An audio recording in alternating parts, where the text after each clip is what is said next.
26 तो पूछा गया है हनुमान नाटक के रचयिता का नाम बताइए।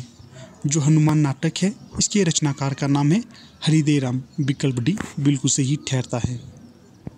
अगला जो प्रश्न है 27 तो पूछा गया है इनमें से तुलसी की उस रचना का नाम बताइए जो कवित्त सविया शैली में लिखी गई है। तो ये होगा दोस्तों सी कवितावली। जो कवितावली है ये तुलसीदास की रचना है और इसे कवित्त सविया शैली में लिखा गया है। सी सही विकल्प रहेगा यहाँ पर। अगला प्रश्न है 28 राम के दरबार में भेजने के लिए तुलसी ने किस ग्रंथ की रचना की है। जो राम के दरबार में भेजने के लिए तुलसी ने ग्रंथ की रचना की थी तो वो था विकल्प डी विनय पत्रिका। विनय पत्रिका तुलसीदास की रचना है और इसे तुलसीदास ने राम के दरबार में भेजने के लिए लिखा था। डी सही विकल्प रहेगा यहाँ पर। अगला प्रश्न है 29 तो पूछा गया है इनमें से कौन सी रचना तुलसी की नहीं है। तो यहाँ पर सही विकल्प होगा विकल्प सी रुक्मणी मंगल। जो रुक्मणी मंगल है ये तुलसीदास की रचना नहीं है। बाकी जो तुलसीदास की रचना है उन्हें देखते हैं। पहली है पार्वती मंगल, जानकी मंगल, बैरबेन रामायण। ये तीनों रचनाएं तुलसीदास की हैं। अगला प्रश्न है 30 तो पूछा गया है इनमें से किस काव्य ग्रंथ में तुलसी ने ब्रजभाषा का प्रयोग किया है। तो यहाँ पर सही विकल्प होगा उपयुक्त सभी अर्थात विकल्प डी। तो ये हैं विनय पत्रिका, कवितावली, गीतावली। ये तीनों रचनाएं तुलसीदास की हैं और इसमें ब्रजभाषा का प्रयोग किया गया है। अगला प्रश्न है 31 आरती कीजिए हनुमान लला की। ये पंक्ति किस कवि की है। जो ये पंक्ति है मोस्ट इंपॉर्टेंट है और ये पंक्ति रहेगी रामानंद की। यहाँ पर विकल्प बी सही ठहरेगा अर्थात आरती कीजिए हनुमान लला की ये पंक्ति रामानंद की है। अगला जो प्रश्न है 32 तो पूछा गया है साकेत किसका लिखा हुआ रामकथा पर आधारित महाकाव्य है। जो साकेत है ये है मैथिली शरण गुप्त की रचना और इसमें वर्णन किया गया है रामकथा का। और जो साकेत है यह एक महाकाव्य भी है। अगला जो प्रश्न है 33 तो पूछा गया है श्री रामार्चन पद्धति के रचयिता का नाम बताइए। तो जो ये रचना है श्री रामार्चन पद्धति तो ये है रामानंद की रचना। डी सही विकल्प रहेगा। अगला प्रश्न है 34 तो पूछा गया है रामानंद संप्रदाय की प्रसिद्ध गद्दी राजस्थान में कहाँ पर स्थित है। तो ये है गलताजी में। सी सही विकल्प रहेगा। प्रश्न ये भी बन सकता है कि जो रामानंद संप्रदाय की प्रसिद्ध गद्दी किस राज्य में स्थित है। तो ये है राजस्थान में और ये है राजस्थान के गलताजी में। अगला प्रश्न है 35 तो पूछा गया है तपसी शाखा का प्रबंध किसने किया था। तो जो तपसी शाखा का प्रबंध किया गया था तो ये किया गया था द्वारकादास के द्वारा। विकल्प भी बिल्कुल सही ठहरता है। अगला प्रश्न है 36 तो पूछा गया है भक्तमाल के रचयिता कौन थे। जो भक्तमाल के रचयिता थे तो ये थे नाभादास। विकल्प सी सही ठहरता है। अगला प्रश्न है 37 तो पूछा गया है मूल गोसाई चरित के रचयिता का नाम बताइए। तो जो मूल गोसाई चरित के रचयिता हैं तो ये हैं बेनी माधव दास। यहाँ पर विकल्प डी बिल्कुल सही ठहरता है और ये प्रश्न मोस्ट इंपॉर्टेंट है, अक्सर परीक्षा में पूछा जाता है। अगला प्रश्न देखते हैं। प्रश्न है 38 तुलसी के जीवन चरित्र को जानने के लिए कौन सा ग्रंथ सर्वाधिक उपयुक्त है। तो ये होगा विकल्प भी मूल गोसाई चरित। जो मूल गोसाई चरित है तो ये है बेनी माधव दास की रचना। अगला प्रश्न है 39 तुलसी की किस रचना में उनके जीवन से संबंधित वृत्तांत अधिक हैं।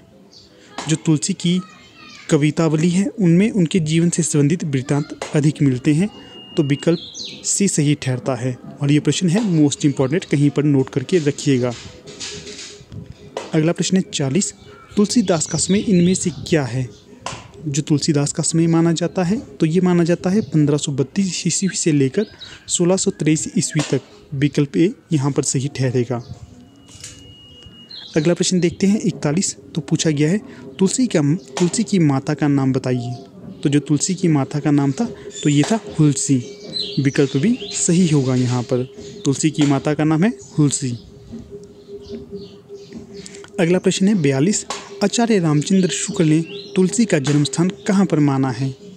तो जो आचार्य रामचंद्र शुक्ल थे तो इन्होंने तुलसीदास का जन्म माना था राजापुर में। यहाँ पर विकल्प सी बिल्कुल सही ठहरेगा।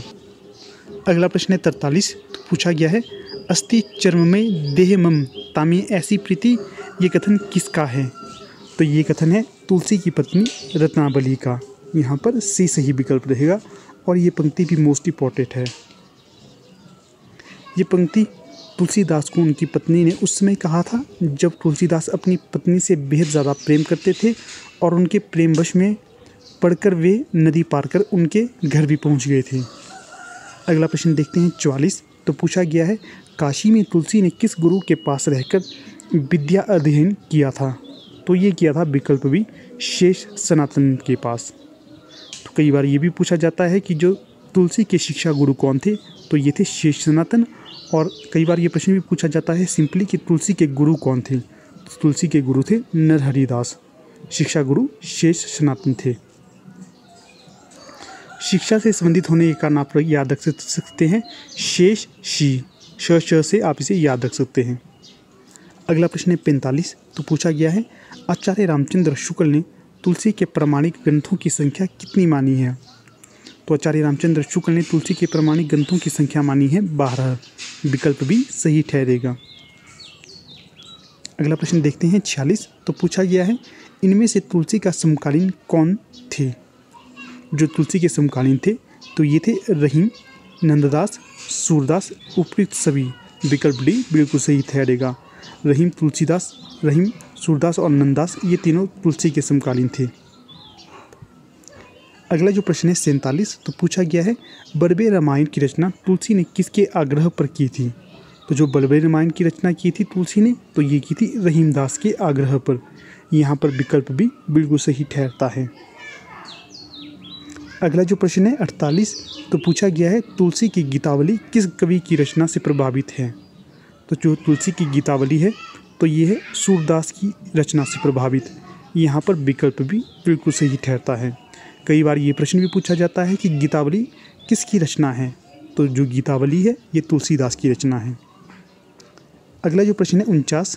तो पूछा गया है हनुमान बाहुक के रचयिता इनमें से कौन हैं?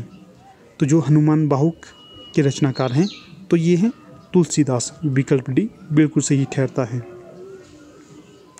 जो हनुमान बाहुक है ये तुलसीदास ने उस समय रचा था जिस समय तुलसीदास अपनी बाहों के दर्द से अत्यधिक परेशान थे। अगला प्रश्न है 50। तो पूछा गया है रामचंद्रिका के रचनाकार का नाम बताइए। तो जो रामचंद्रिका के रचनाकार हैं तो ये हैं विकल्प सी केशवदास। यहाँ पर सी सही विकल्प रहेगा। रामचंद्रिका में केशवदास ने भगवान राम का बहुत ही अच्छी तरह से वर्णन किया गया है।